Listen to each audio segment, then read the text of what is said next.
Qarigan chog'imda kitobim chiqsa, yurakka yopishgan armon yo'qolar.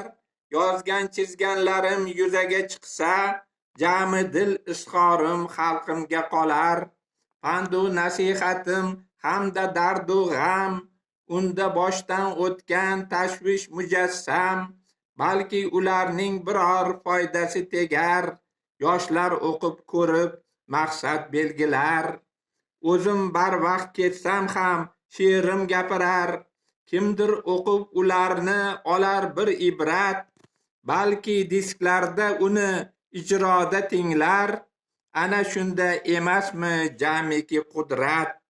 Yaxshi bo'lsa she'rlarim yo'qolib ketmas, har holda men shunga umid qilaman. Kim bilsin baholashga bor ilmim yetmas, ammo tajribam deydi sen ko'p bilasan.